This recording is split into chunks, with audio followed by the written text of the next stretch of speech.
True lover love story movie. అందులో తమిళోళ్ళ నుంచి వస్తుంది. నేటివిటీకి భలే దగ్గరగా ఉండిద్ది. భలే చేస్తారు లవ్ స్టోరీస్ ని. ఈ మధ్య కాలంలో మనం చూసిన మంచి మంచి లవ్ స్టోరీస్ అన్ని తమిళ మలయాళ ఇండస్ట్రీ నుంచి వచ్చినాయి అని చెప్పి ఎగురుకుంటా పోయాను భయ ప్రీమియర్స్ కి. దెబ్బతీసింది, గట్టిగా దెబ్బతీసింది. గుడ్ నైట్ మూవీతో మంచి పేరు తెచ్చుకున్న మణికందన్ శ్రీగౌరి పియా కాంబినేషన్ లో వచ్చిన మూవీయే ఈ ట్రూ లవర్. ఈ మూవీ ప్రీమియర్స్ చూశాక ఎందుకో it's a OTT film, not a theatrical film అనిపించింది. ఎందుకంటే చూద్దాం.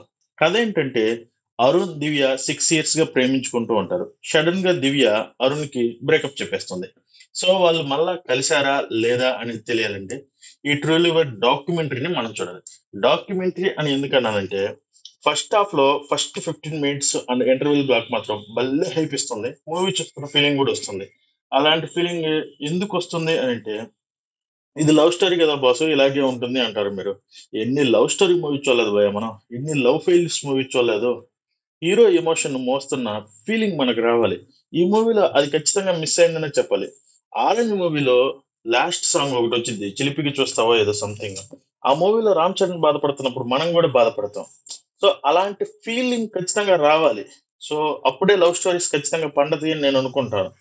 కానీ ఈ మూవీలో వాళ్ళ ఎమోషన్ కి మనం స్టిక్ ఆన్ అవ్వలేము. ఇన్ఫాక్ట్ వాళ్ళు ఏడుస్తుంటే మనకి చికాకు వచ్చింది. కొన్ని సీన్స్ లో వాళ్ళు ఏడుస్తూ చెప్పే డైలాగ్స్ అయితే మనకు నిజంగా అర్థం కాకుండా ఉంటాయి. సెకండ్ హాఫ్ మొత్తం మీద లాస్ట్ 10 minutes అయితే భలే ఉందనుకోండి. ఎండింగ్ కొత్తగా ట్రై చేశారు, లుక్స్ వెరీ ఫ్రెష్ ఎండింగ్ అనే చెప్పాలి. ఇలాంటి ఎండింగ్ వాళ్ళు మాత్రమే ఐ మీన్ తమిళ వాళ్ళు మాత్రమే చేయగలరు అనిపించింది. యాక్టర్స్ పర్ఫార్మెన్స్ కి వస్తే మణికందన్ గౌరీప్రియ వాళ్ళ క్యారెక్టర్స్ లో డీసెంట్ పర్ఫార్మెన్స్ ఇచ్చారని చెప్పాలి. ఈ మూవీకి బిగ్గెస్ట్ మైనస్ పాయింట్ ఏదైనా ఉందంటే మ్యూజిక్. లవ్ స్టోరీ మూవీస్ కి పాటలే చాలా ఇంపార్టెంట్. పాటలే మంచి హైప్ ను కూడా తీసుకొస్తాయి. మూవీ ఎలా ఉన్నా పాటల కోసం చూసే వాళ్ళు చాలా మంది ఉంటారు. ఈ మూవీలో పాటలు అసలు నచ్చవనే చెప్పాలి మనకి. మన నేటివిటీకి చాలా దూరంగా ఉన్నట్లు అనిపించింది. బీజిఎం అస్సలు ఒక్క చోట అంటే ఒక్క చోట లేదు. ఓన్లీ ఇంటర్వెల్ బ్లాక్ లో ఒక 5 minutes ఉంటుంది. అది ఒక్కటే హైప్ ఇచ్చింది, మనల్ని కొంచెం ఎంగేజ్ చేసినట్టు ఉంటుంది. ఓవరాల్ గా మై రివ్యూ 2.5 out of 5. ఓటీటీలో చూడటం బెటర్ నన్ను అడిగితే.